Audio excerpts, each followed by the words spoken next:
FM.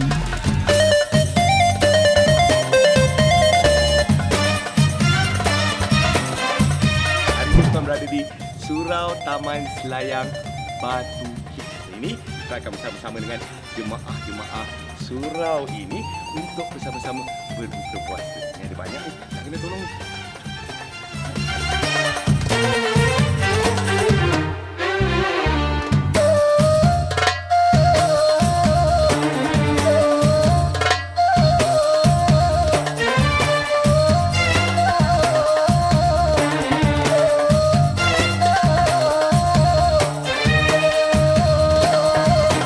Din berada di Masjid Jami Al-Amaniyah Batu Kit. InsyaAllah hari ini Din bersama dengan jemaah yang lain akan berbuka puasa bersama-sama. InsyaAllah akan berterawih berjemaah bersama-sama. Jadi dah nak masuk maghrib ni, kita dah nak berbuka, dah nak maghrib lagi. Mari, lagi kita masuk.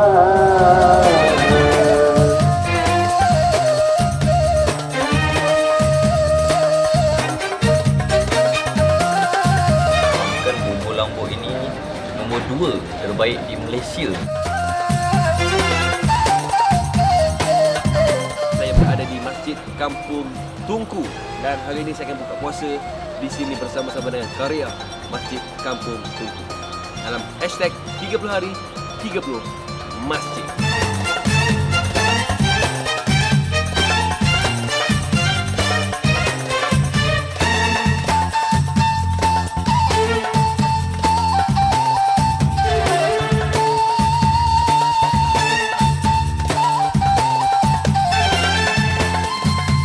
Aziz berada di Masjid Lapangan Terbang Sultan Abdul Aziz Shah.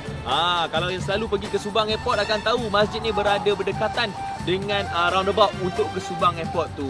Ya, hari ni Aziz akan berbuka puasa kat sini. Solat maghrib berjemaah bersama-sama dengan mereka kat sini. Dan apa lagi yang ada di sini, Aziz akan kongsikan sekejap lagi.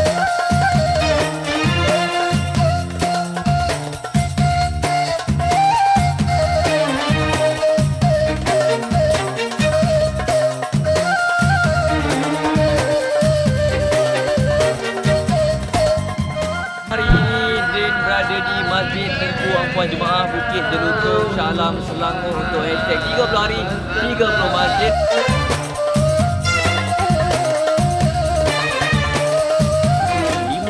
Khemah dibuka, didirikan semata-mata untuk berbuka puasa sahaja. Betapa ramai dan meriahnya di sini.